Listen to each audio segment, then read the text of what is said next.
Veio por livre espancada à vontade. Eu tô com o meu humor bem ácido essa semana. Tanto B.O. dessa escola prática, só Jeová. Pior que já me deram, deixa eu falar. Eu ganhei de presente essa semana. E mesmo assim. Porque os B.O. estão superando. Bora, meu povo. Então a aula de hoje, tá? Capítulo 28. Aí vocês vão ficar com o dever para casa. Capítulo 26 e 27 vai ser o único estudo independente que vocês vão ter no semestre. Tá? Porque até agora a gente não teve um estudo independente. Né? Então todos os outros capítulos eu expliquei. 26 e 27 ficou para vocês estudarem em casa. Mas eu vou mandar o slide dele de qualquer forma para vocês também. Vai valer o seu Vai valer o seu conhecimento. Mas na prova. Vai valer um monte se acertar o exercício da prova. Vai ter aquele resuminho que vai te entregar?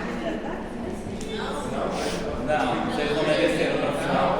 Olha, 28, pessoal, são os antimicrobianos, são os antibióticos, tá? Então hoje a gente vai ver toda a questão, tá, de antibióticos.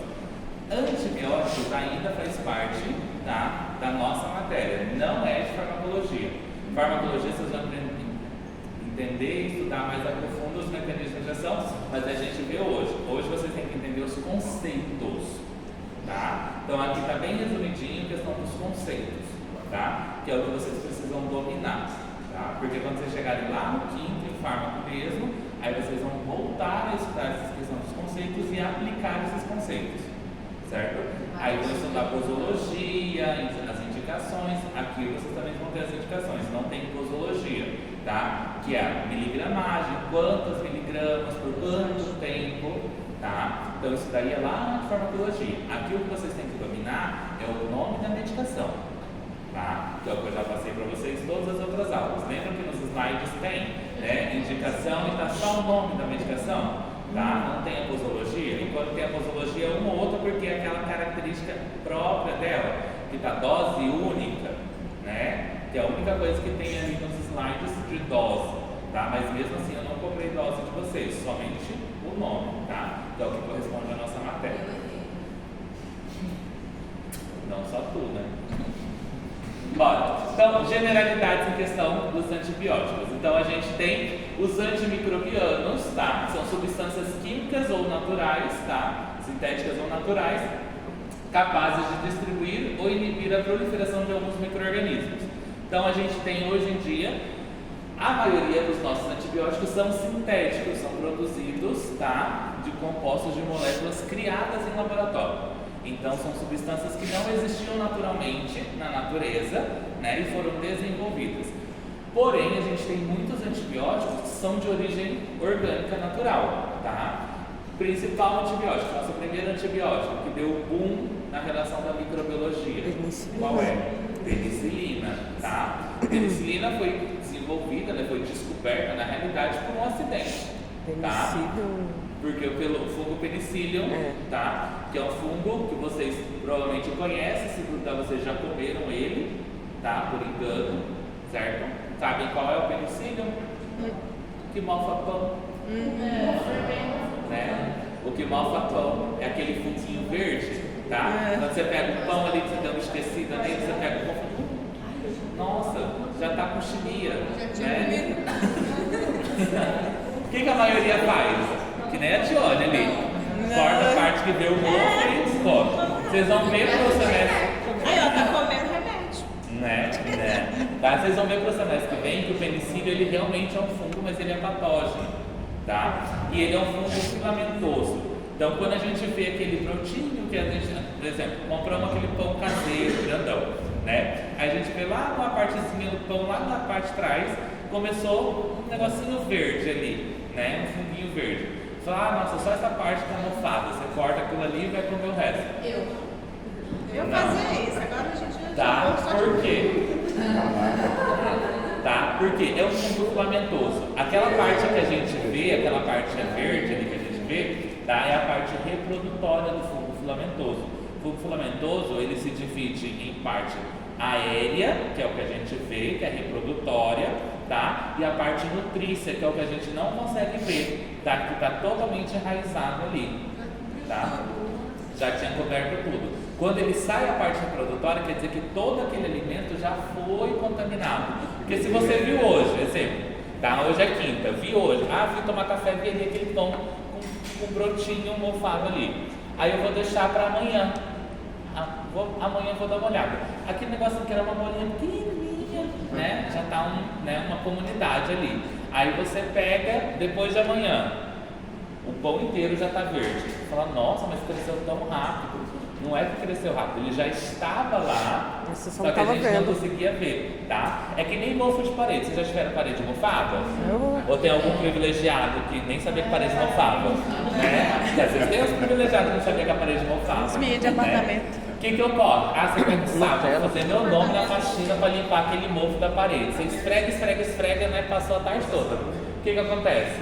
Uma semana depois o fungo falou, oi sumida, né? Cheguei. Voltei. Por quê? Fungo filamentoso demora de 7 a 15 dias para crescer. E o penicílio, tá? Que foi o precursor da penicilina, ocorreu isso. O pesquisador, ele estava cultivando bactérias. Meio de cultivo, lembram lá da prática que vocês fizeram com a doutora Santosa? Tinha meio de cultivo, ele estava cultivando bactérias em água, né? E ele foi viajar. Saiu de férias, quanto tempo? 2 semanas. Quando ele voltou, Já tinha uma colônia, né, já tinha crescido esse fungo, tá, no meio da colônia de bactéria. E esse fungo estava inibindo o crescimento da bactéria. Então o fungo ele estava inibindo dentro do ódio. Por que esse fungo está evitando o crescimento? Aí foi onde ele começou a fazer pesquisa sobre o fungo para ver a propriedade. Por isso que o extrato chama penicilina, tá? Por causa de origem do fungo. Mas hoje em dia as penicilinas já não são mais de origem orgânica, tá? Já são sintéticas, tá? A molécula já foi verificada em laboratório e hoje em dia é produzida totalmente em laboratório, não precisa fazer esse extrato, tá? Alguns antibióticos hoje são produzidos ainda, tá? Em laboratórios fazendo extratos. E hoje em dia a gente tem muita pesquisa, vocês vão ser médicos agora no futuro, inclusive feliz dia do médico por ontem, tá? Vocês já estão aqui, já são médicos. Tá? Hoje em dia vocês vão pegar a nova era dos antibióticos. A nova era dos antibióticos que está se implementando agora são extratos orgânicos, tá? Está voltando as pesquisas hoje em relação a extratos, trazendo a parte orgânica. Lembra o conhecimento do vô, da avó, né? Que a gente tinha que falar, não, para isso você toma isso, faz um guento, faz um chazinho, faz uma pasta, macera isso daqui, coloca em cima, né? Então eles estão pegando esse conhecimento antigo e eles estão desenvolvendo novos antibióticos, tá? Inclusive até a cannabis, tá? O óleo de cannabis, o extrato de cannabis, tá? Ele tem ação antimicrobiana, tá? Eficaz. Eu fiz aqui na faculdade, a gente teve um projeto de pesquisa que eu fiz aqui sobre a eficácia dos óleos de cannabis, tá? Com ação antimicrobiana. E a gente conseguiu provar que sim, tem ação antimicrobiana totalmente eficaz. A gente utilizou bactérias resistentes à vancomicina. Bactéria que é resistente à vancomicina é o cão. Porque a vancomicina é a última medicação que a gente utiliza. Então, todo o resto ela já é resistente, né? Então, toda vez que a gente utiliza uma pesquisa para ver a ação dos antibióticos, a gente sempre pega uma que é VAR, que é vancomicina resistente, tá? Porque se ela é resistente à vancomicina e está apresentando sensibilidade, então quer dizer que tem um extrato potente, né? Então tem várias pesquisas, vocês vão pegar o novo mercado dos antibióticos no futuro, tá? Que são esses antibióticos que alguns estão caindo por uso, tá? Pelo fato de alto padrão de resistência que as bactérias já apresentaram. Então tem muita medicação que hoje em dia a gente quase nem usa mais, tá? Por causa disso. A amoxicilina, infelizmente, que é o que a gente usa muito, tá? É um dos antibióticos que hoje está sendo praticamente evitado o uso por causa dessa indiscriminação, porque todo mundo qualquer amoxicilina, né? Ai, acordei coisado hoje, uma amoxicilina, né? Então, várias bactérias já apresentam esse fator de resistência, tá? Então, vocês vão pegar esse novo mercado. Então, provavelmente no futuro, tá? Alguns termos que a gente vai ver, que vocês vão ver durante a faculdade, vai dar uma mudada, alguns compostos vão mudar, pode ser criados novas classes de antibióticos também. Tá? Então vocês vão pegar essa nova era dos antibióticos que está sendo implementada a partir de agora já. Então já tem muitas pesquisas, as indústrias farmacêuticas já estão fazendo essa volta porque o extrato está sendo mais barato do que a produção sintética em laboratório. Doutor, já ouviu falar das fazendas de barata na China, que estão utilizando a estrutura da barata para entender por que a barata é tão resistente? Desde a era dos primórdios até agora, resistiu à bomba atômica e tudo. Então, tipo assim, eles estão tentando extrair antibiótico da resistência da barata. Na China está sendo super comum. Você vê que tem vídeos na internet dos caras fazendo fazenda de criador de barata. É uma barata específica. Ela não chega a ser a barata de laboratório. Porque a barata de laboratório ela é manipulada, ela não tem... Sim, nem né? Não tem nada. Mas assim, é muito interessante o projeto assim. Detalhe, ela tem fobia de Eu tenho fobia de barata. Você vai morrer sem tomar o remédio, né? Com certeza. Mas assim, eu achei super interessante porque eles têm fundamento o que eles estão falando, né? Eles pegaram um animal que é super resistente, resistiu à bomba atômica, resistiu à era dos dinossauros, continua aí tocando terror.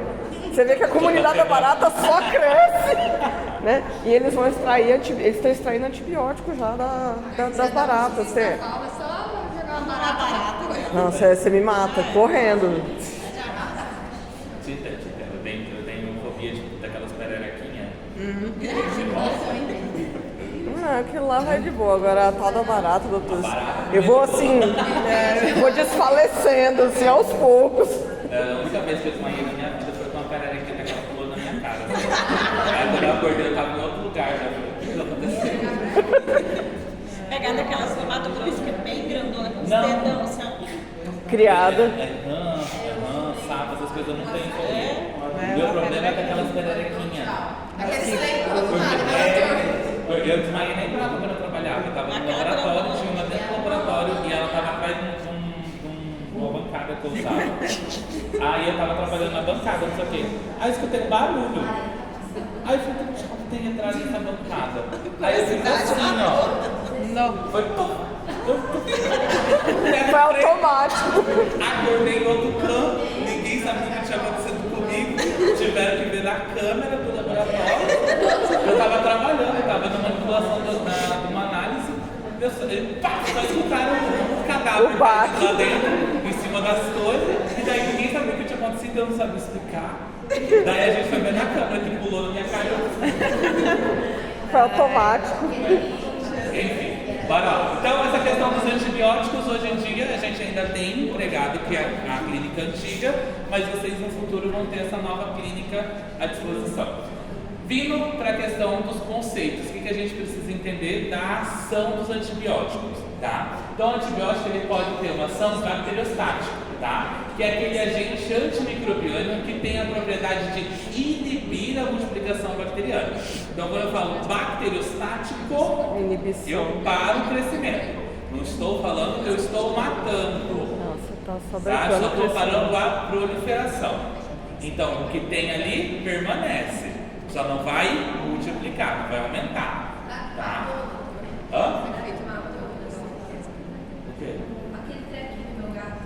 E eu não E sei. ele ainda tá meio que.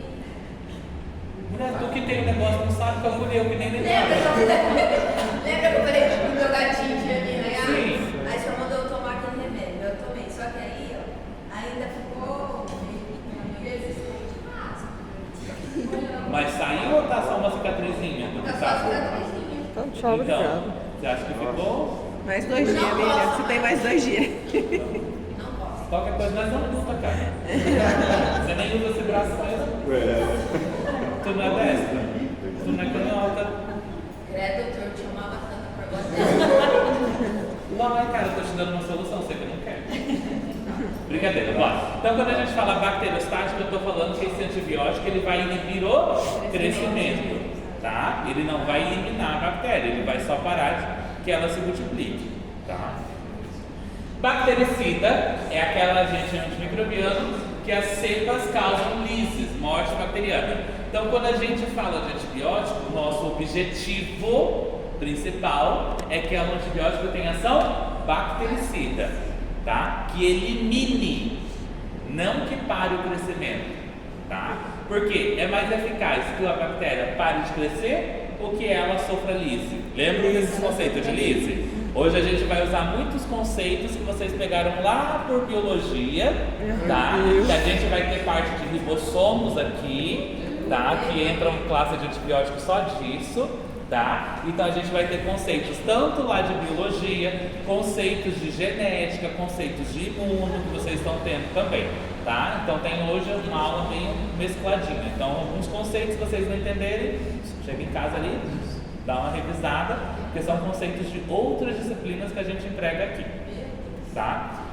Então, toda vez que a gente quer um antibiótico, nossa utilização principal, tá? O foco principal vai ser que ele tenha ação bactericida, tá? Que elimine a bactéria, que acabe provocando nela uma lise, né? E a gente classifica os antibióticos também através do espectro, tá? O espectro é o número de bactérias sobre, né, o agente antimicrobiano que é capaz de exercer o seu efeito, seja bactericida ou bacteriostático. Então a gente tem amplo espectro e espectro reduzido, tá? Porque a gente tem amplo espectro, eu estou falando o quê? Que o antibiótico causa isso e isso.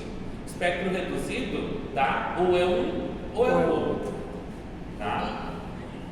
Não entendeu? Vamos lá. Ó, bacteriostático inibe o crescimento. Não vai matar a bactéria. Vai fazer com que ela pare de se multiplicar.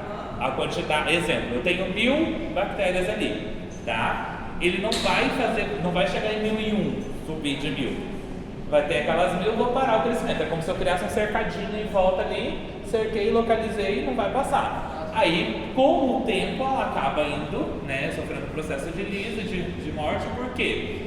Não vai ter nutrientes, vai ter competição entre elas, né? A gente volta lá naquele conceito inicial, lembra da parte da flora, da competição que tinha na questão da nutrição, tá? Eles vão começar a competir entre eles e os maiores, né, vão ganhando, só que com o tempo vai todo mundo de arrasta, tá? Bacteriostático. Bactericida. Diga. Tá. Bactericida, tá? Ele mata. Eu tenho 1000, vou matar as 1000. O antibiótico vai causar na bactéria que ela sofre um processo de lise. Lembra do conceito de lise, que é a morte celular, tá?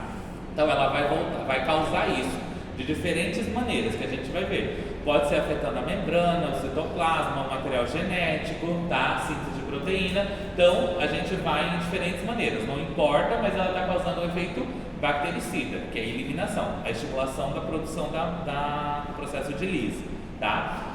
Espectro, a gente separa em amplo espectro, tá? Amplo espectro quer dizer o quê? Que eu estou tendo as duas ações. Tá? Eu vou tanto inibir para que não se prolifere mais, quanto e matar. O que tem vai matar, tá? Por isso que quando a gente inicia um tratamento, quando a gente não sabe o que é, lembra que eu falei lá no início do semestre que a gente tem tratamentos que a gente chama tratamento de ataque, que a gente não sabe o que é, né? Mas a gente tem que iniciar um tratamento, né? São as medicações que a gente chama de amplo espectro. A gente não sabe o que é. E amplo espectro, eu estou falando que ela também cobre gram positivo e gram negativo, tá? Ela não é seletiva, porque a gente tem antibióticos que vão agir só para um e só para o outro, tá? Lembram das aulas que a gente viu nos tratamentos? Não tinha várias medicações que podia usar em várias, né? Em várias bactérias, eu falo antibiótico. Tinha um antibiótico que podia usar em várias bactérias diferentes, né? Porque ele é classificado como amplo espectro. Então ele tem efeito tanto na positiva como na negativa, tá? Porque a gente tem antibióticos que vão agir diretamente no peptídeo glicano, mas a gente tem antibióticos que não agem no peptídeo glicano, agem na síntese de proteína, que é a nossa membrana interna, tá? Que membrana interna não tem na positiva e não tem na negativa, né? Então a gente consegue ter essa mesma ação, porque se eu colocar um que age diretamente no peptídeo glicano, eu tenho um que vai ter um efeito maior e um que vai ter um efeito menor. Qual vai ter um efeito maior? Gram positiva, que tem a camada grossa espessa. E a gram negativa vai ter um efeito menor, porque a gente tem uma camada fina e delgada e ainda é protegida pela membrana externa, tá? Então, quando eu falo de espectro, eu estou falando isso, que ele vai ter essa ação, não importa quem seja, não importa o grupo. Se é positivo, se é negativo, não importa quem seja, né, a bactéria, ela vai ter o efeito, porque ela vai tanto inibir como eliminar, tá? Entendeu? Tranquilo? Bora começar aqui, tá? Classificação dos antibióticos, então, são agrupados em diferentes classes, principalmente segundo a sua estrutura química, seu mecanismo de ação e o espectro de atividade, tá? Essa classificação é fundamental para entender como atuam, né, e para que tipo de infecção são mais adequados. A gente chama linguiça aqui nesse slide, né? Podia ter sido 26. Né? Classificação geral, tá, dos antibióticos. Então a gente pode separar por estrutura química e por mecanismo de ação. Quando eu falo, eu vou montar esse slide para vocês, gente, não estou mentindo não. Tá? Não, vocês estão perdendo tempo tirando foto aí, vou passar mesmo pra vocês, não. Por estrutura química, confia, às vezes, né? Satanás viu, eu sou só instrumento da maldade. Eu te atormento no Instagram. Eu ignoro. Tá? Por estrutura química. Agrupa os antibióticos com estruturas moleculares similares, tá? O que a menudo correlaciona com o mecanismo de ação e espectro de atividades similares. Então, é tudo que é similar, a gente vai agrupar nesse grupo. E por mecanismo de ação, tá? Classifica os antibióticos segundo o processo biológico bacteriano que inibe.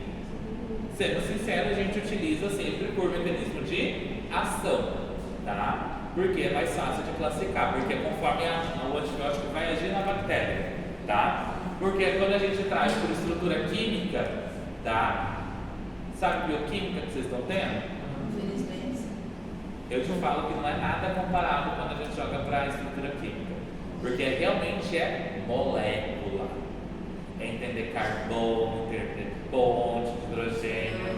Então, tipo assim, é para quem realmente, tá, trabalha com essa parte de genética microbiana. Tem que entender essa parte, tá? E quem realmente trabalha com fármaco, tá? Então, a gente como médico, a gente, né, conhecimento básico. Só disso a gente faz o quê?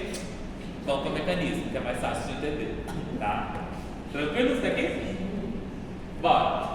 Por espectro de ação que eu falei para vocês, que a gente tem amplo espectro, tá? Atuando, né, uma grande variedade de bactérias gram-positivas e gram-negativas.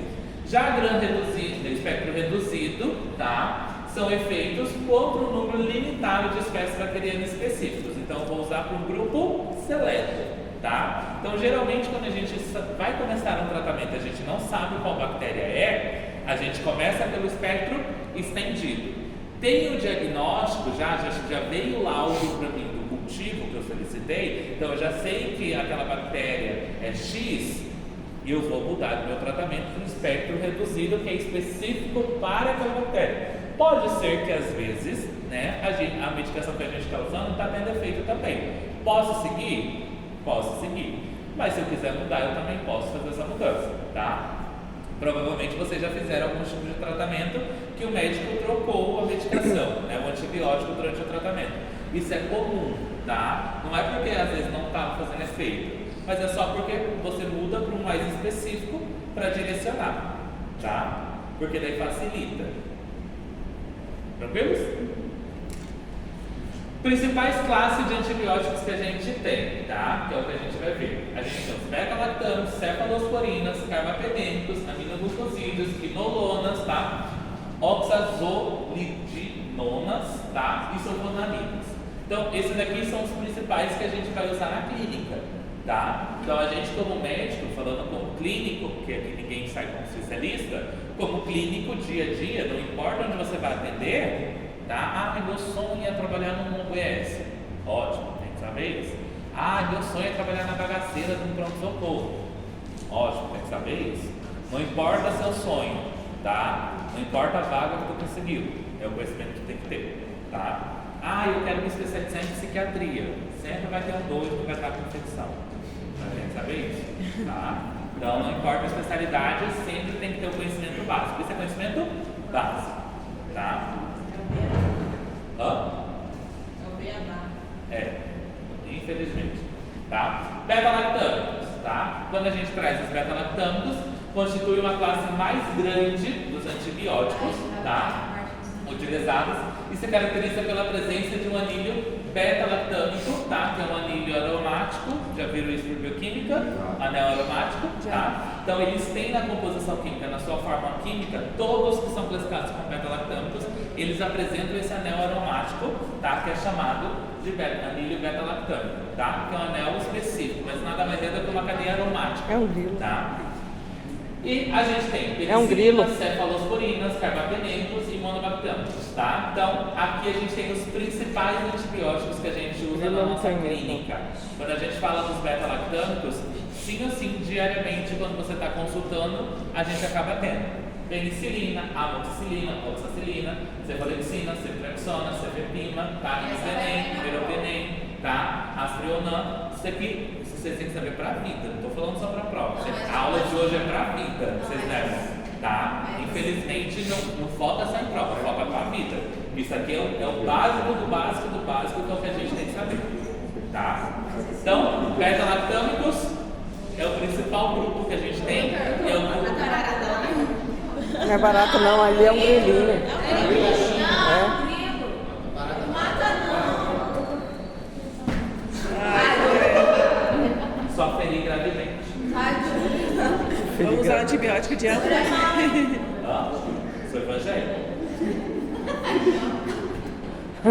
Tranquilo, beta-lactâmicos? Tá? Então, beta-lactâmicos é o principal grupo que a gente tem e é o mais usado, tá? E quando a gente traz para esse grupo, é o grupo mais numeroso de opções, tá? Porque a gente tem as subclasses dele.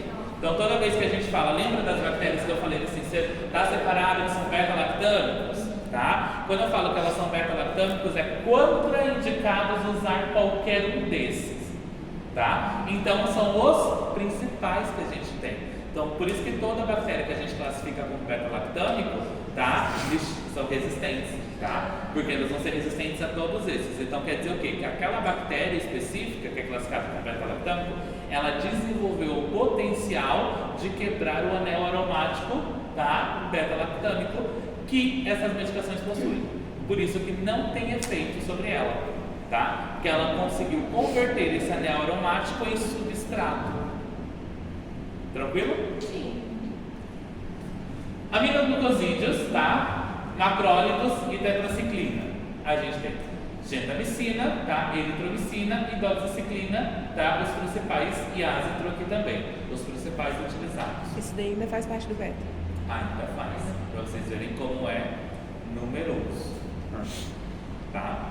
Então, quando a gente traz novamente bactéria beta-lactâmica, estou falando de uma bactéria que é multiresistente, tá? Porque a gente tem quantas opções aqui? Inúmeras, né? Então, são os principais utilizados. Tranquilos? Outras classes, a gente tem as quinolonas, tá? Glicopépticos, oxalonas. Gente, esse nome é oxazolidinonas, tá? Eu nunca consigo falar esse nome. Oxazon. Não, nossa, minha chapa sempre solta. Oxazon. Não tem corega que eu bote que sai esse nome de primeiro, tá? Esse aqui, ó, chamado de Zé, tá? Tem sulfamidinas e polimecinas. Então a gente tem esses outros grupos. Estão vendo como eles são reduzidos em comparação aos betas, por quantidade? Né? E aqui a gente tem a tão famosa vancomicina, tá? Ele é um glicopéptico, tá? Ele é a nossa última opção sempre de tratamento, tá? A gente nunca começa nenhum tratamento a não ser clínicas graves de meningite, tá? Ou pacientes, tá? Com padrão de resistência já, infecções com resistência. A gente nunca inicia um tratamento direto com vanco. Se vocês colocarem qualquer resposta iniciando tratamento com vanco, está errado, tá? Porque se a gente inicia com vanco e ele apresenta resistência, todo o resto já Lá é. atrás o tratamento com os tais estreptos não era com vanco? Como? Comicina? Os estreptos. Estrepto, penicilina. E os... Não, mas é o que ela tá falando é o Galactier, que é a penicilina G. Mas causa o quê? Meningite neonatal. É. Ah, Ah, então é por isso. né? Ela é. Porque daí, isso que eu falei, a clínica já é uma clínica grave, tá? Meningite a gente nunca usa, no paciente com meningite, vou dar uma penicilina. Não. Você já entra Tá? com... Porque meningite, lembra da clínica de meningite? É uma clínica grave.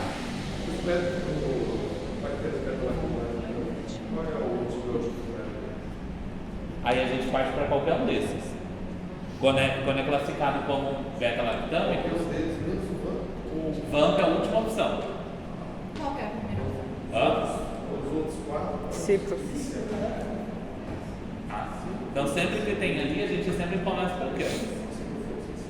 Tá? Podem ver, sempre que tem algumas bactérias que estão lá, beta-lactâmico, podem prestar atenção lá na aula que está separadinho, tá? Cipro.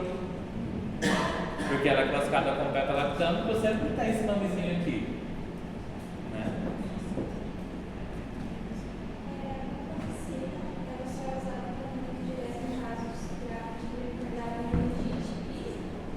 Paciente com histórico de infecções recorrentes com bactérias multiresistentes. Né? Porque às vezes, quando a gente está atendendo, a gente tem um hábito de já conhecer os pacientes. Tem paciente que a gente já sabe, já tratei seu Zé aqui, seu Zé já teve 2 internações comigo aqui com bactéria resistente. Então eu vou começar com uma coisa leve, porque eu sei que ele já tem um histórico, né? Então já vou entrar na voadora, né, da medicina, né? Tranquilos? Qual é essa medicação linezolida? Linezolida. Hã? Linezolida. Não, está acontecendo com Linezolida. linezolida, que é um anti-inflamatório. Linezolida mesmo? Linezolida é antibiótico. Minesolida é anti-inflamatório. Porque esse aqui é a utilização intra-hospitalar, tá?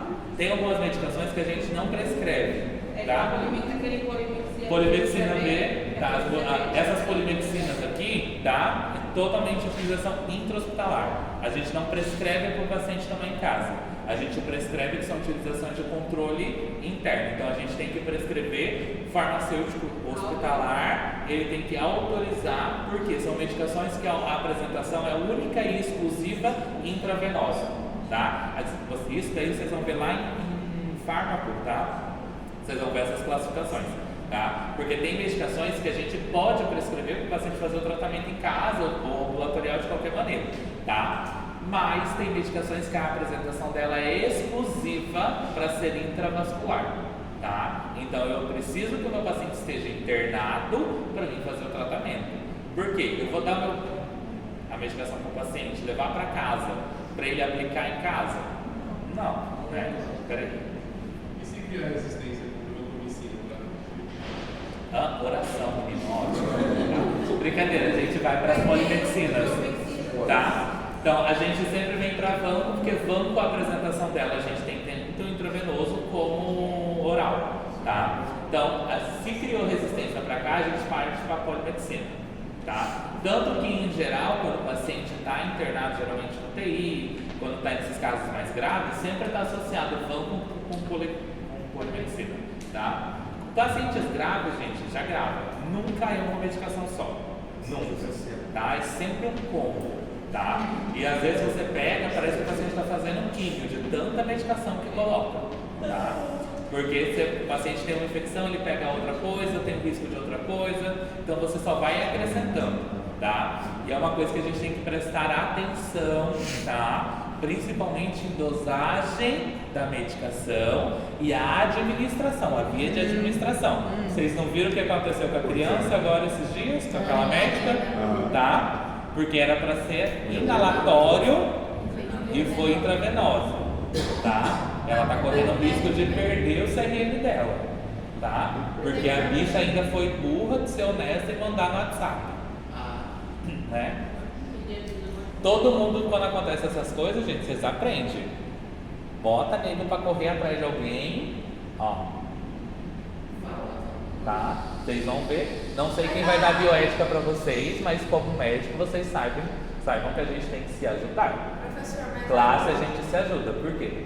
Se você puxa a rasteira do coleguinha, todas as portas se fecham para você. Prof, mas também técnica, tipo assim, o técnico junto, a enfermeira no time também tem que falar, doutora? Todo mundo vai responder processo. A médica vai responder pela prescrição, pela má indicação. O farmacêutico não responde porque o farmacêutico fez só a distribuição. Ele está na farmácia. Ali não pode por quê? Tem hospitais, tem ambientes que tem o farmacêutico no pronto-socorro, que ele é responsável por distribuir a medicação direto dentro do pronto-socorro. Se fosse essa situação, o farmacêutico responderia porque ele está vendo a via de administração. Mas nesse caso a farmácia é intra-hospitalar, então a farmácia é à parte. O farmacêutico só fez a entrega. Veio o pedido, ele não sabe quem é o paciente, ele está passando para o paciente e ele entregou. O farmacêutico não responde. Quem vai responder é o médico, a técnica e o enfermeiro. Sim, a técnica porque fez a administração, o enfermeiro porque fez a indicação para o técnico, tá? Porque mesmo, tá? Ele não sendo quem prescreveu, né? Porque são conhecimentos básicos. Toda a área da saúde, tá? Eu sempre falo, a área da saúde é esse corredor aqui. Todo mundo que está cursando a área da saúde está vindo nesse corredor. Tem os conhecimentos básicos. Vamos colocar as duas primeiras portas ali, são ciências básicas. Ciências básicas, todo curso tem a mesma aula, tá? Vou falar pela primeira graduação que eu tive. Eu fiz biomedicina.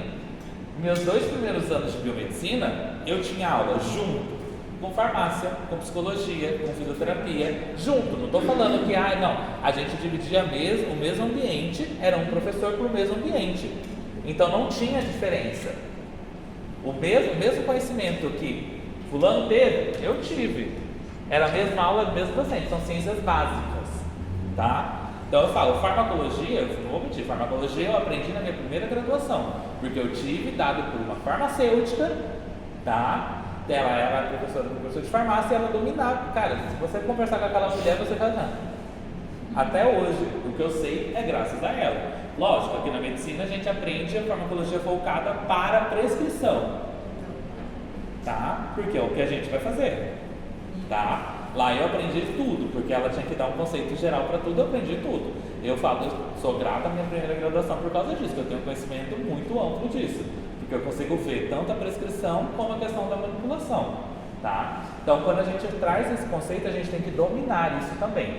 Vias de administração são importantes, porque se a gente erra a via, acontece o que aconteceu.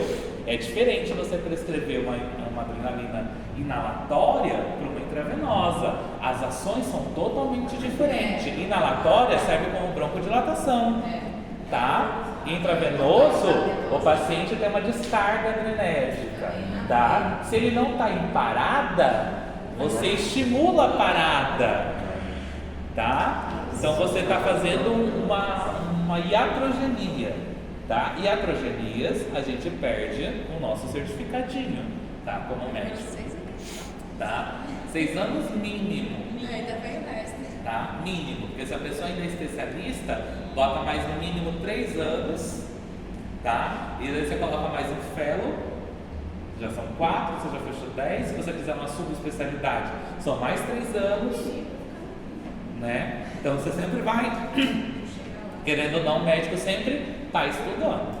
Sempre está estudando. Então, por isso que a gente tem que prestar atenção, porque farmacologia, tá? Quando a gente traz medicação, é realmente uma coisa, tá? Séria. Então, quando a gente tem que tomar cuidado, a gente tem que investigar, tem que conversar com o paciente. Tem alergia? Não tem alergia? Tem histórico? Não tem histórico? Tá? Porque se a gente erra, a gente está induzindo alguma coisa. Lembram lá no começo que foi explicado para vocês também, quando eu falei para vocês da formação do platô? Quando a gente traz antibiótico, não tem a duração. Antibiótico que é prescrito de 6 em 6, de 8 em 8, de 12 em 12, né? Eu tinha explicado isso para vocês, que a gente vai fazer a toma do antibiótico. Por exemplo, é de 6 em 6 que a gente vai tomar, tá? Tomei. A partir do momento que eu engoli o comprimido, é meu momento 0.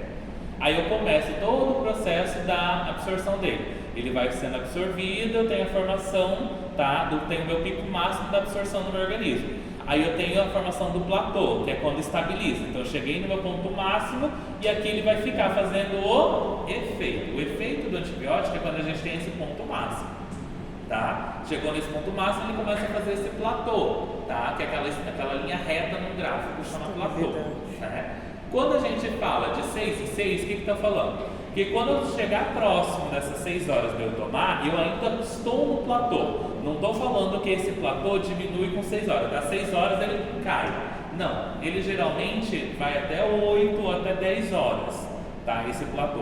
Porque a gente tem essa diferença de absorção de um organismo para o outro. Então, quando a gente toma de novo depois de 6 horas, o que ocorre? Quando ele chegar no ponto máximo, o antibiótico que eu tomei antes desse, ele ainda está no platô, é para permanecer no platô, sempre permanecer fazendo efeito. O que ocorre? Quando você erra a toma, ou você toma bebida alcoólica, você interfere no platô. Aí a gente apresenta para a bactéria uma proporção diferente, tá? Uma quantidade menor do antibiótico, tá? Fazendo com que ela possa vir a desenvolver fator de resistência, tá? Que é o processo, lembra do plasmídio, que lá no começo do semestre eu expliquei para vocês? Que daí a bactéria ela pode pegar esse fármaco, transformar aquilo num plasmídio, codificar e colocar no jeito dela, fazendo com que ela se torne resistente àquela medicação, tá? Então por isso que a gente tem que pensar sempre qual é a indicação. Essa medicação eu vou prescrever de 6 em 6, de 8 em 8, de 12 em 12.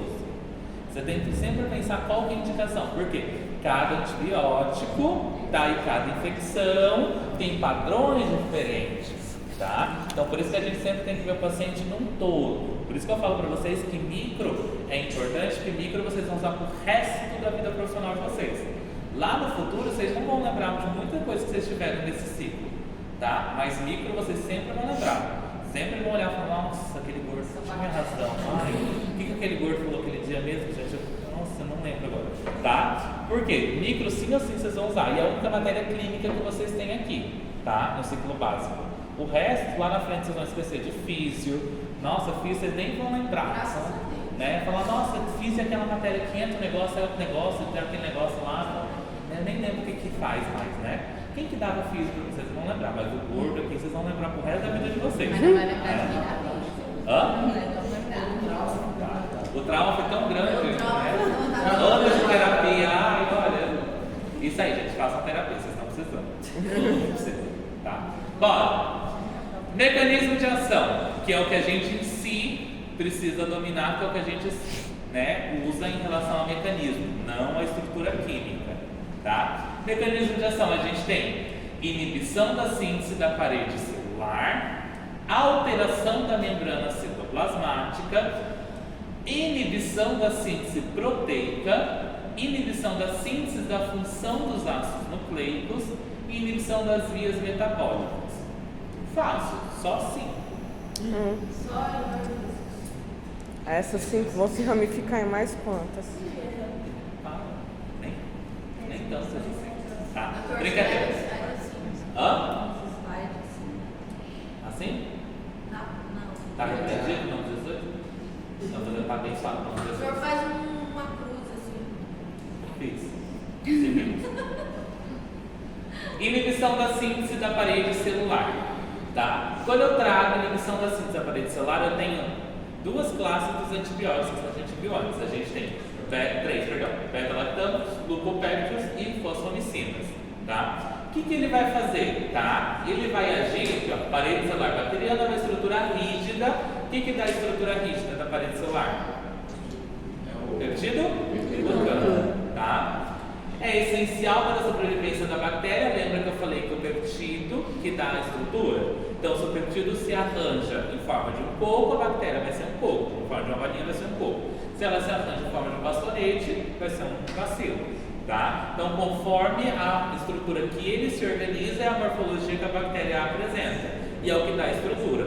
Lembram da aula passada que eu passei os micoplasmas para vocês? Que eu falei que eles eram pleomórficos porque eles não tinham peptido glicano?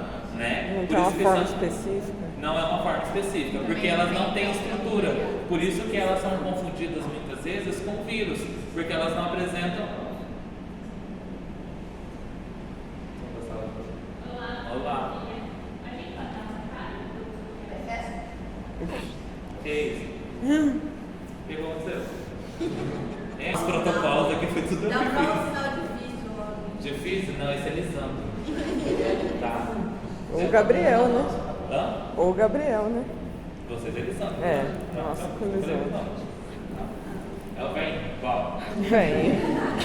Então, síntese da parede celular. Aqui eu estou falando especificamente em relação ao peptídeo, porque eu estou falando da estrutura rígida, tá? Então, aqui eu estou falando dessa parte.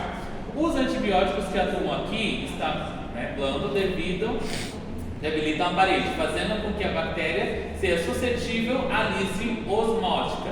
Então, ele vai romper essa parte estrutural. Lembram da aula passada que as bactérias que não têm essa parte estrutural estão mais suscetíveis, tá, ao processo de fagócitos, né? Porque quando a bactéria ela é rígida, ela tem essa capa, o que ocorre? O fagócito, quando ele vai iniciar o processo de fagocitagem, tá? Os leucócitos, no caso, neutrófilo principalmente, vai iniciar o processo de fagocitar, ele tem que primeiro reconhecer qual é a estrutura dessa bactéria. Por quê? Às vezes a bactéria pode ser maior do que ele. Ele vai conseguir? Não. Mas agora, se a bactéria não tem estrutura, para ele facilita, porque vai ser no estilo ameibiano. Lembra da ameba? Vocês brincaram na infância? Né? Quem é mais antiga era ameba, hoje em dia é slime. A moeba. A moeba. Eu sou mais antiga para pegar a ameba mesmo. A moeba é a mesma coisa do slime, né? Que gourmetizaram a moeba, hoje em dia chamam de slime. Mas é a mesma coisa. Ele tem uma estrutura? Não, cada vez que você coloca numa proporção diferente, ele fica num formato diferente, tá? Quando a bactéria não apresenta essa parede celular, tá, de peptídeo glicano, ela fica nessa estrutura. Então, hora ela está mais redonda, hora ela está mais ovalada. Então, ela tem nessa estrutura, tá? Não rígida, não fixa, que a gente chama de pleomórfica, tá?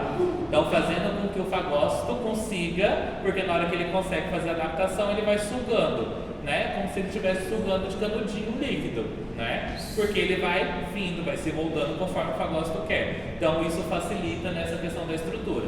Então, quando a bactéria tem a estrutura e ela perde a estrutura, tá? Ela reconhece que ela não está normal. Aí ela sofre o processo de lises, tá? Por quê?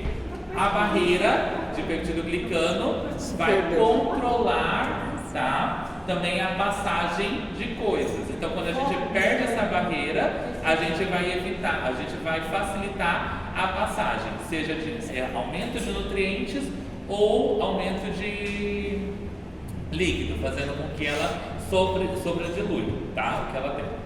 A lise seria o que mesmo? Lise é morte celular. Lise é morte celular. Tá? E osmótica porque como está mexendo direto na parede celular, a gente está regulando direto a entrada e saída. Então a gente pode estar provocando desde uma hiperdiluição interna, tá? Como um processo de desnutrição, tá? Então ou sai tudo ou entra tudo, fazendo com que a bactéria não suporte nenhum dos dois processos. É isso que eu queria saber, que a questão do ácido antibiótico, ele vai retirar essa capa do peptídeo. Ele começa quebrando o peptídeo glicano. Daí ela facilita o abóbora comer ou ela simplesmente são fructose? Os dois processos. Por quê? Pro fagócito, quando ele tem estrutura rígida, tem esse processo de dificuldade. Quando ele não tem essa estrutura rígida, a gente facilita o processo da fagocitagem, tá? Só que quando a gente vem diretamente aqui, além de favorecer o processo de fagocitagem, a gente está estimulando o processo, a gente está alterando o processo osmótico, tá? Aí lembra, acho que é bioquímica 1, osmose, não é? Mas vocês tiveram isso em biofísica também. São conceitos que vocês já tiveram. Física, biofísica. O Diego não falou do Todd? Do leite com Todd? Isso é osmose. Né? Meio mais concentrado, pelo menos concentrado. Porque ele fica falando do Todd, que ele prefere Nescau, né? Porque Nescau é mais forte, fica mais escuro. Eu sei até o que ele fala, gente. Tá? Então essa parte do processo osmótico, tá? Tranquilo? Primeiro, os 3 exemplos que a gente tem. Alteração da membrana citoplasmática, tá? Então, a membrana citoplasmática bacteriana, qual vai ser a membrana? Vamos lá na estrutura da parede das bactérias, tá? Gram-positiva. Externamente a gente tem camada grossa espessa de peptídeo glicano. Passa periplasmática e a gente tem membrana interna, membrana citoplasmática, tá? Agora, vamos para a gram-negativa. A gente tem membrana externa, camada fina e delgada de peptídeo glicano, e a gente tem membrana interna, membrana citoplasmática, tá? Então, quando eu falo de membrana citoplasmática, eu estou falando em relação à membrana interna da parede celular, tá? Então, o anterior eu estava falando do peptídeo glicano, tá? Agora eu estou falando, eu entrei, agora eu estou na membrana interna, tá? Então, membrana citoplasmática, tá? Regula a passagem de substâncias e mantém a homeostase celular. Então, lembra que eu falei que elas têm poros, né? Então, a gente tem a passagem de nutriente. Então, sai dejeto, entra nutriente. Então, fica sempre nessa troca. Quando ele age diretamente aqui, ele está regulando isso. Ou ele inibe a entrada de tudo, ou ele abre tudo e tudo que está lá dentro sai, tá? Provocando a lise também, tá? Então, os antibióticos agem quase na desorganização da membrana, o que leva à fuga de componentes intracelulares e à morte celular, tá? Para um processo osmótico. Se você abre as comportas, tá? Se você abrir os poros, o que vai ocorrer? Quando você abre os poros, por osmose, o meio externo está mais concentrado. Então ele vai sugar o que está lá dentro, tá? Fazendo com que todo o material genético dessa bactéria saia. E na hora que esse material sai, a bactéria... Tchau, obrigado. Tchau, vai de arrasta, tá? Porque a gente interferiu diretamente. E aqui a gente tem as polimedicinas, tá? E daptomicina. Então, 2 exemplos que a gente tem aqui. Tranquilo até aqui? Acabou? Não, acabou. Voltando. A gente está em 12 de 27. Doutor, então, Eu falei que aí, ia compensar os outros 500. nesses dois exemplos que você citou, um está pegando diretamente as gram-positivas e os outros as gram-negativas. Aqui, ó, vamos aqui nas polimedicinas. Quando eu trago polimedicina, tá? Eu estou atuando, tá? Atuando como detergentes interatuando com as fosfolipídios da membrana externa, tá? Especificamente, gram-negativa, aumentando a sua permeabilidade. Por quê? O que a membrana externa faz na membrana negativa? A da forma. O que a membrana externa faz? A proteção. Porque quem regula na gram-negativa é a externa. Porque é ela que faz a proteção. Porque não é ela que protege. Lembra que é uma camada dupla de lipídios? Né? Que a gente tem 2 ou 3 camadas? É 2 camadas. Que a gente tem os polos, são as cabeças dos lipídios, eles se encontram. Os polos, tá, são hidrofóbicos. Então a parte que a gente fala do lipídio, que ele é hidrofóbico, a gordura não mistura com a água, é porque sempre é uma camada dupla. Os polos são hidrofóbicos e quando eles se unem, tá, a água não entra ali dentro. Então a água envolve fora, mas dentro ela não entra. Então quem faz a regulagem de tudo que passa nas grãs negativas é a externa. Tá? Tranquilo? Aumenta? Vamos ver. Muita novidade? E na primeira da inibição da parede celular, tanto positivo como negativo ou só positivo? Aqui? É. Aqui em geral, tudo. Porque a gente tem os metalactâmicos que a gente usa positivo e negativo, né? E a gente tem glicopéptidos, que é vanco, que é para tudo, caso grave, tá? E as sulfamicinas, que também é para tudo, tá? Só que aqui a gente tem uma ação maior em quem? Porque eu estou falando de peptídeo glicano. E é na gram-positiva. Aqui eu tenho uma ação maior na positiva, não é que seja exclusivo.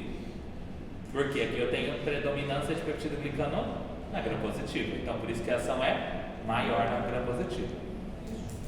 Tá? E a outra é negativa. E aqui, quando eu falo das polimedicinas, tá? Eu estou agindo diretamente na membrana externa. Tá? Porque se faz ação direta no externo, para que tem no interno? Porque a membrana interna tem as duas. A membrana interna também faz a regulagem de passagem de tudo, tá? Da parte da homeostase. A diferença é que a membrana externa não é exclusiva das gram-negativas. Como a gram-negativa tem essa membrana externa, ela que faz a primeira regulagem. Porque lembra que a gente tem a camada fina e delgada de peptidoglicano, que deixa a bactéria gram-negativa mais sensível, por causa dessa parte estrutural, que ela é mais maleável, né, mais fraca. Então, quando a gente tem essa membrana externa fazendo a proteção, lembra do processo de coloração, que eu expliquei para vocês no processo de coloração de grama? Entra o primeiro corante, cristal violeta, em todos, positivo e negativo. Aplicamos o LUL, não entra positivo e negativo e não forma complexo CVI, né, o complexo cristal, violeta e iodável.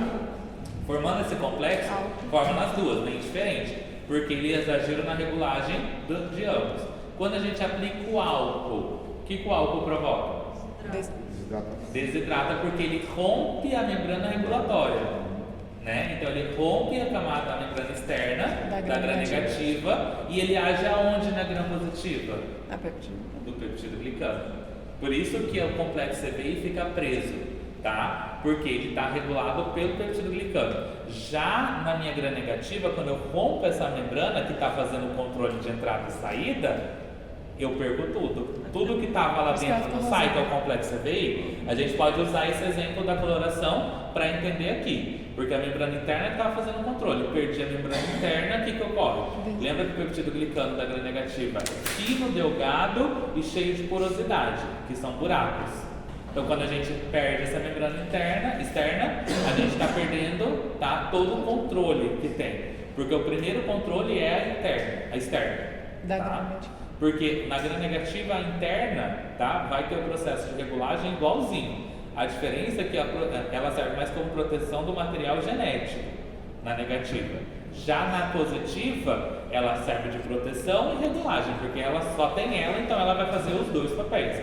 Na negativa, então elas meio que dividem as funções, tá? Mas a interna tem a mesma função, também regula a entrada e saída, tá? Mas quando a gente age aqui, a gente está agindo, a gram-negativa tem duas para agir, mas a primeira que a gente tem um contato é a externa. Tranquilo? A camada grossa não faz regulagem, então é só a interna. Do peptidoglicano. Aqui não tem peptidoglicano. Aqui é em relação direta, na positiva, vai direto pela porosidade do peptidoglicano, tá? Pelos poros do peptidoglicano, ele vai direto e vai agir na membrana, não no peptido. Aqui, o anterior a gente age direto no peptido, tá? Aqui a gente age direto na membrana. A diferença é que a gram-positiva, a membrana só tem interna, então vai agir na interna. E a gram-negativa tem membrana externa e interna, tá? Confuso? Um pouquinho. Não, de boa, né? Vamos seguir. Bom, inibição da síntese proteica. Tá? Agora a gente volta lá para biologia, a gente vem para genética, tudo que vocês amam, né? Então, inibição de síntese proteica, a gente tem as bactérias com ribossomo 70S e as células eucariotas, tá? Com 80S. Isso aí vocês já viram lá em biologia, né? Com a Daiane. O que permite aos antibióticos dirigirem seletivamente a síntese da proteína bacteriana sem causar dano nas células do hospedeiro. Porque aqui a gente está indo direto na parte ribossômica, tá? E a gente tem uma subdivisão. Aqui a gente traz a diversão. Aqui vai ficar. Tá? A gente divide na subunidade 30S e 50S. Tá? Olha que divertido. Eu lembro desses números, mas... Né? Tá bolinhas. Do ribossoma. Cabeção. Tá? Então a gente tem a subdivisão. Então quando eu falo de inibição da síntese proteica, eu subdivido, tá, em subunidade 30S e subunidade 50S. Vamos para 30S. 30S a gente tem aminoglucosídeo e tetraciclinas. Aminoglucosídeo se une irreversivelmente à subunidade 30S, tá? Causando uma leitura errônea do código genético e a formação de proteínas não funcionais. Isso daí eu acho que vocês viram em genética também, agora, né? Genética. Não foi bem assim. Não foi bem assim. Vocês têm um livro no Drive de genética, vocês pegaram os primeiros capítulos, estão lá. Qual Tá? livro? O M? Mas isso daqui, gente, tá? E aqui eles agem, né, atuam em bactérias gram-negativas e aeróbias, quando eu falo dos aminoglucosídeos, tá? O que ocorre aqui, tá? Essa função aqui, lembram da, eu acho que em biologia vocês viram isso também, não viram? A codificação de proteínas? Hã? Acho que sim. Dá uma introdução aí pra gente lembrar. Que é mensageiro? Que vai formar as codificações. Porque quando a gente faz essa codificação, o que ocorre? Aqui, essa subunidade 30 causa uma leitura errônea. Tá? Quando eu trago para o ribossomo é que ele vai fazer esse processo de leitura. Ele vai fazer a codificação do código, que é o que a bactéria está precisando, e ele vai produzir essa proteína. Tá? Quando ele age diretamente nessa 30S, o que ele vai ocorrer? Vai mudar o código, ele vai produzir uma proteína errada. Exemplo, era para produzir a proteína A, e aí ele vai lá e produz proteína C. A bactéria precisa de A, precisa de C? Não. Então essa produção errada faz com que interfira diretamente na síntese de proteína da bactéria, fazendo com que ela, tá, desenvolva erros genéticos e acabe provocando lise. Transcrição. No processo de transcrição, criptografia, tá? Então aqui ela é específica para as gram-negativas e aeróbios. Tranquilos? Tetraciclinas se unem reversivelmente à subunidade 30S. Então, uma é irreversível e a outra é reversível, tá? Então, bloqueando a união do aminoácido, tá? Do RN transportador no sítio A do ribossomo, impedindo a elongação da cadeia péptica, tá? Então, lembra que eles vêm enroladinhos? Eles precisam se esticar para serem codificados. Aqui ela age nesse processo, ela evita que ocorra esse processo, tá, do esticamento da fita, do elongamento da fita. Do jeito que ela vem em hélice, ela permanece em hélice, ela vai agir ali comprimido para que não tenha um alongamento, porque se está em hélice, o ribossomo não consegue fazer a transcrição, tá? Se não, tradução, essa parte de genética, essa parte. Isso aí, você entendeu? Tá? Tradução. Só de VAR colocou na recuperatória e eu errei total. Não é transcrição? Se tira uma cópia parcial, né? É isso aí. O texto. Então, eu vou transcrição essa parte, tá? Tô falando que vocês tiveram essa aula? Tenho, o Só de VAR deu na recuperatória, o Valencinho. Foi até um de genética. Nada. Gravaram pra vida também, né? Ótimo coração. Enfim, então ele vai agir diretamente. Suzuki acertou tudo. Olha lá a cara dela. Boa tarde, meninas. Sejam bem-vindas. Eles vão agir diretamente nesse processo, tá? Só que um é reversível, que é esse, que é as tetraciclinas, e o outro é irreversível, tá? Esse processo de ser reversível e irreversível me torna indicação e contraindicação. O que é reversível, ele é contraindicado, tá? Para gestantes e pacientes pediátricos, tá? Em fase escolar. Então, paciente em fase escolar, que é abaixo de 8, pré-escolar, perdão, que é abaixo de 8 anos, tá? É contraindicado, gestantes e esses pacientes. Porque ele é reversível, então ele pode a qualquer momento voltar a fazer a transcrição. Transcrição? Tradução. Voltar a fazer o processo dele. Isso, doutor, melhorou. Tá? Aí no caso. Este aminoglucoside é irreversível. Tetraciclina, esse aqui é indicado. Você pode tratar gestante e criança. Tá? Desde que seja contaminação por gram-negativo ou aeróbios, tá? As tetraciclinas são contraindicadas para gestantes e pacientes pré-escolar, que são pediátricos até 8 anos.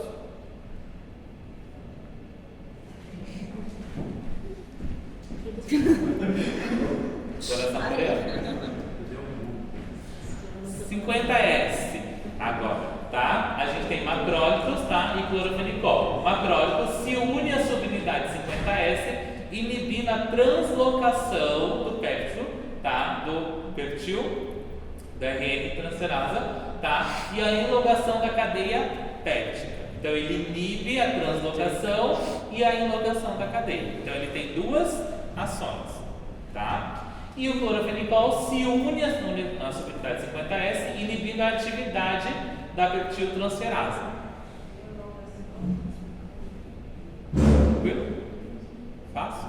Falei que a gente usar termos de outras matérias aqui. Ele inibe a translocação e... Translocação do péptil, né? E enlogação. Lembra que a fita vem, tá? Tranquilo? 50S? Fácil? Menos pior do que o 30S. Translocação peptil, DRN transferase, tá? E enlogação da cadeia proteica. Fácil? De boa, né, gente? Vocês estão sabendo mais do que eu essa parte de genética, tradução, translocação. Tá vendo que Eu sempre confundo eu nisso. serei. Sempre. Eu dou aula dessa parte em outra faculdade, no curso de bioquímica. Gente, é uma luta. Assim, eu preparando as aulas, olha, eu peguei essa aula, cara. Eu dou aula de biotecnologia. Quando eu vou explicar as técnicas de alteração genética, eu fico assim, meu Deus. Os alunos ficam assim, e eu, calma, gente, eu tô que nem vocês, vamos junto. Eu não posso abreviar, porque eu nunca sei falar o que significa se eu abreviar. Eu sempre tenho que colocar o nome inteiro. Minhas aulas do outro é complexa, matéria demais. Só lembrar assim, o Google ele vai gerar um código genético e vai liberar uma fita. Essa fita vai estar escrito a informação, a receita da proteína. Aí ele manda essa fitazinha, aí ela vai uma de entrada no play. Aí esse efeito ali vai fazer com que essa receita, quando ela passar, ela não vai montar corretamente a proteína. Sim, é que nem o anterior. E ela faz a alteração do que você precisa, fazendo com que tenha um erro genético na bactéria. Viu? Foto pro Fernando semestre que vem. Monitor. Ainda na 50S a gente tem mais dois exemplos. Então a 30S a gente tinha só dois. 50S a gente tem mais, tá?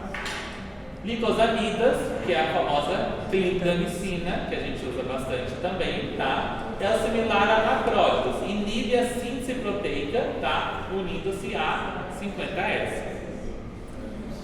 Oxazolidinonas, tá? Impedem a formação do complexo de iniciação da síntese proteica. Então ele pede que comece o processo todo. Tranquilos? Boa.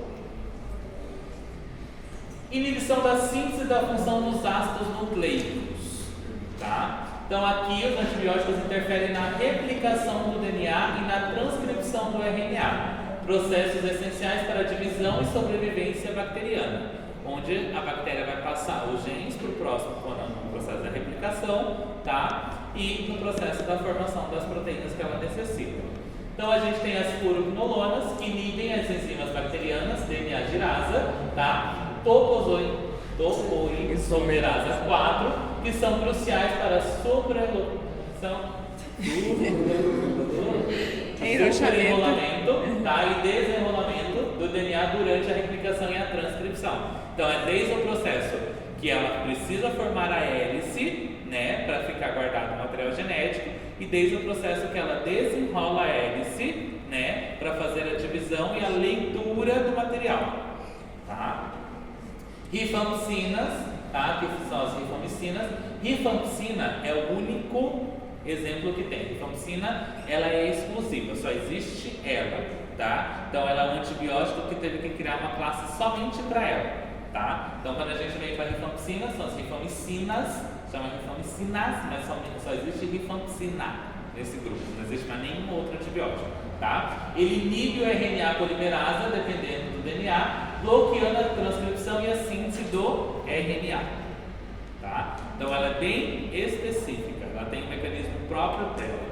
Diferente dos outros antibióticos, que a gente tem pelo menos 2 antibióticos no mesmo grupo, tá? Aqui é exclusivo dela, tá? É fudidona. Inibição das vias metabólicas, tá? Alguns antibióticos atuam como antimetabólicos, tá? Interferindo na rota bioquímica específica. São essenciais para bactérias, porém não para os hóspedes humanos, tá? Os antibióticos inibem as vias metabólicas, são fundamentais no tratamento de infecções bacterianas pela sua capacidade de interromper processos bioquímicos essenciais para a sobrevivência do patógeno. Daí aqui a gente tem exemplos, tá? Sulfonaminas inibem, tá? Inibem a dihidropterolatase, tá? Uma enzima involucrada na síntese do ácido fólico. O ácido fólico ele é essencial para a formação do material genético, tá? Sem o ácido fólico a gente não tem a formação do material genético. Então toda a matéria orgânica que a gente tem, se você pegar material genético, tá? A composição dela, base, é ácido fólico. Então aqui esse antibiótico, a sulfonaminas, ele age diretamente nessa produção do ácido fólico, na síntese do ácido fólico. Se não tem ácido fólico, não tem material genético. Se não tem material genético, eu não tenho bactéria, tá? Trimetopina inibe a mesma, só que redutasa, tá? Outra enzima da mesma via metabólica. A menudo se usam em combinação, tá? Para lograr um efeito sinérgico e bactericida. Então, eu vou ter um efeito bacteriostático e bactericida. Por isso que se vocês pegarem algumas indicações, a gente tem sulfonaminas, tá? Trimetopina associado. Quando a gente tem o nome do antibiótico acompanhado de um maisinho, tem um nome, mais e outro nome, quer dizer que não é um ou outro, são os dois em associado. Sulfa com trimetopina. Tá? Importância dos mecanismos dos antibióticos, tá? O que a gente precisa saber? Em si, a gente vai lembrar de tudo isso daqui na nossa clínica? A gente vai lembrar do quê? Inibição metabólica. Tá? Do que eles fazem? Inibição da via metabólica, tá? Inibição da síntese da fusão dos ácidos nucleicos, que é isso que a gente vai pensar, tá? Agora, quando vocês estiverem estudando realmente em fármaco, vocês vão ter que dominar essas partes divertidas aqui, tá? Associados. Por quê? Cada um desses daqui tem um mecanismo de ação diferente, tá? Farmacocinética, farmacodinâmica, biodistribuição, associado a esse efeito, tá? Mas isso é, vamos lá, aqui é só, lembra que eu falei que são só os conceitos? Né? Aquele 50 quilos lá, que vai. Precisa, tá vindo. Não, pra mim. Tá? Aqui, por que a gente precisa conhecer os mecanismos dos antibióticos, tá? Para a seleção do antibiótico, então a gente precisa saber se eu vou usar um antibiótico que é exclusivo das gram negativas, que vai agir na membrana externa, por estafilococcus. Se eu vou usar? Eu vou usar um antibiótico que ele tem, aquele antibiótico que a gente viu, que ele tem efeito exclusivo na membrana externa das gram negativas. Eu vou usar para o estafilococcus? Não. Não, porque ele não tem membrana. Então, por isso que eu tenho que ter o conhecimento dos mecanismos de ações, para mim saber escolher o antibiótico. Por isso que a gente não indica qualquer antibiótico para qualquer bactéria. Lembram que para estafilococcus a gente usa penicilina? Não usa penicilina. Tá? Estafilococcus ele é resistente às penicilinas. Então, vou usar a penicilina para quê se não vai ter efeito? Diferente dos estreptos. Todos os estreptos são sensíveis às penicilinas. Então, eu sempre vou indicar para Streptococcus penicilina. Então, por isso que eu tenho que ter esse conhecimento básico para mim fazer a indicação. Porque se eu indicar errado, não vai ter efeito. Tá? Resistência bacteriana. Então, eu também tenho que saber. Lembra que a gente tem, principalmente quando a gente fala lá dos estáfilos, dos cocos gram-positivos e dos estreptos, que a gente traz ali os cocos, não tem naquela tabelinha que eu passei para vocês? Sensível à nova biocina, resistente à nova biocina, né? Bacitracina, resistente, sensível. Então a gente tem essa subclassificação ali que a gente precisa desse conhecimento para a gente saber. Eu vou indicar para uma bactéria que é resistente àquele antibiótico? Não, porque eu sei que pelo histórico dela ela já é resistente, então não tem a indicação, tá? E pesquisa e desenvolvimento, que é o que a gente conversou no início da aula, que hoje vocês estão começando na carreira, né? E quando vocês estiverem atuando, vocês vão pegar a nova era dos antibióticos, tá? Que hoje está sendo implementada através dos extratos. Então, daqui a pouco já começam a ser lançados novos antibióticos, né? Através de extratos orgânicos, que a gente tem totalmente os sintéticos empregados. Certo? um resuminho aqui de tudo que a gente viu para facilitar, tá? Os que inibem a síntese da parede celular, que eu tenho a minha bactéria. Quando eu falo da síntese da parede celular, eu estou falando da minha parte rígida, do peptido glicano, tá? Eu tenho alteração da membrana celular, tá? Então eu estou agindo na regulação da membrana, o que entra e o que sai, tá? Eu tenho inibição da síntese do ácido fólico, eu já estou agindo internamente, tá? E eu tenho a subdivisão interna também, que eu tenho inibição da síntese de proteínas, tá? Também está agindo no citoplasma, tá? E agindo diretamente no material genético, a gente tem a síntese dos ácidos nucleicos. E aqui a gente tem os exemplos, tá? De cada um. Ação. Aqui está um resuminho de tudo que a gente viu também, tá? Para facilitar. Então, quando eu trago ação, tem parede, síntese proteica, DNA. E aqui temos exemplos para facilitar de cada um para vocês. Tá? Tranquilos? Mais ou menos. Mais ou menos, cara. Muita informação, doutor. Pro fim de ano. Seja só. Tá? Professor, não teria possibilidade de adiantar essa aula para não ser